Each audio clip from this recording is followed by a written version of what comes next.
Actuellement au sanctuaire d'Arléquet, je suis avec Monseigneur Bozo qui vient de vivre cette démarche de la marche Jacquère. Bonjour Monseigneur. Bonjour Jean-Marcelin.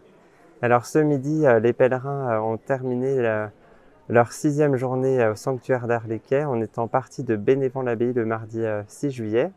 Vous avez parcouru toute la semaine. Quel retour pouvez-vous nous faire de ce pèlerinage? Des mollets un peu durs et beaucoup de joie dans mon cœur. J'ai l'impression dans celle de beaucoup des pèlerins, parce que nous avons été très gâtés par un chemin de Saint-Jacques qui est vraiment magnifique. Pour ma part, j'ai découvert beaucoup de lieux, alors des églises que je ne connaissais pas, je ne connais pas encore toutes les églises de mon diocèse, mais aussi des paysages très très beaux. Nous avons été aussi très gâtés par le ciel, un temps tout à fait adapté, un peu de soleil, un ciel avec des très beaux nuages, un tout petit peu de pluie histoire de dire, et puis pas trop chaud, donc c'était un temps parfait. Et puis un groupe avec 80 pèlerins qui ont fait les 5 jours, dont j'ai fait partie, et puis également des gens qui nous ont rejoints pour une demi-journée, pour une journée, pour venir prendre un repas avec nous. Et donc c'était vraiment une espèce d'ambiance un peu familiale, diocésaine, avec des jeunes et des moins jeunes, des gens de tout style, de toute sensibilité, des paroisses qui sont venues par petits groupes nous retrouver. Et donc un beau moment de vie ecclésiale, de vie diocésaine. Et puis les grâces propres à chacun, dans un chemin comme ça, on vient avec ses intentions. Moi, comme évêque, je porte celle du diocèse. Et donc c'est un moment où on se sent ensemble vraiment en marche. Alors le thème, c'est d'être en marche vers les ostensions pour qu'elles soient un événement qui ne tombe pas comme ça tout d'un coup, mais qui est préparé dans les cœurs par un désir de conversion, un désir de sainteté. Il me semble que euh, pour les participants à ce pèlerinage nous a mis en route et que symboliquement c'est une manière de mettre en route le diocèse vers ces ostensions pour qu'elles arrivent en étant vraiment préparées dans les cœurs et qu'elles portent des fruits au-delà de l'événement.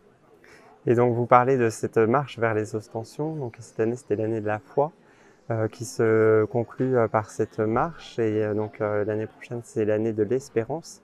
Voilà, comment va s'enclencher cette nouvelle année, Monseigneur? L'espérance, elle sera marquée par l'Assemblée synodale de la Pentecôte 2022.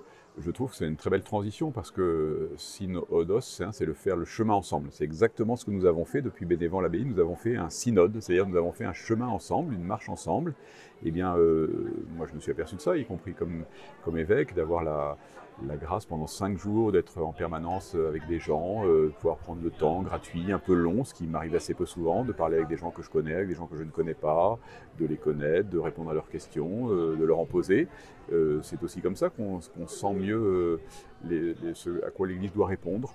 Et donc je trouve que ce pèlerinage était une très belle transition avec cette année de l'espérance.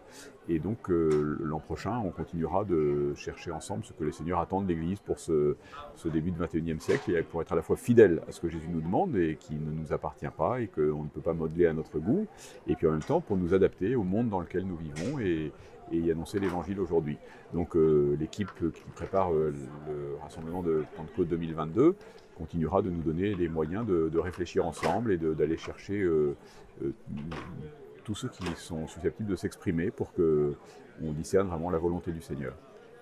Et par rapport à votre foi, comment ce pèlerinage l'a nourri, renouvelé? Est-ce qu'il y a une parole de Dieu qui vous a marqué? Alors je crois qu'on est un évêque, il est aussi d'abord un pèlerin, un chercheur de Dieu. Hein. Les gens ont parfois l'impression que j'ai les réponses à toutes les questions et que j'ai une ligne directe avec le Seigneur. Alors il y a des grâces probablement propres et des grâces d'État à la fonction, mais moi-même je suis en quête et donc j'ai eu l'impression en marchant ainsi avec les autres, vous savez c'est Saint Augustin qui dit euh, avec vous je suis chrétien, pour vous je suis évêque. Eh bien, je suis resté évêque bien sûr pendant cette marche, mais j'ai été chrétien, baptisé avec les autres, cherchant Dieu. Et au fond, nous avons été nourris par la lecture du jour, par les petites prières qui étaient proposées.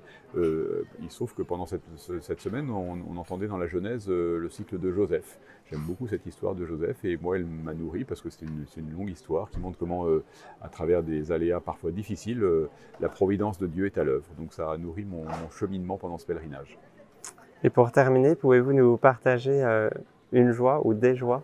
Alors je pense qu'une joie pour moi, c'était la dimension intergénérationnelle et en particulier le fait qu'il y ait un bon groupe de jeunes. Et je remercie beaucoup la petite équipe avec Sœur Claire, Christine du Quesnoy, qui ont pris en charge ce groupe des ados, des collégiens, des lycéens, Ils étaient peut-être 20, 25 et vraiment ils étaient très intégrés au groupe et en même temps ils avaient leur vie propre puisqu'ils couchaient sous la tente, ils n'étaient pas accueillis dans des familles comme les autres. Et c'était très joyeux ce groupe des jeunes qui ont bien trouvé leur place. Donc c'est la joie que je retiens de ce pèlerinage. Merci Monseigneur. Merci Jean Marcelin.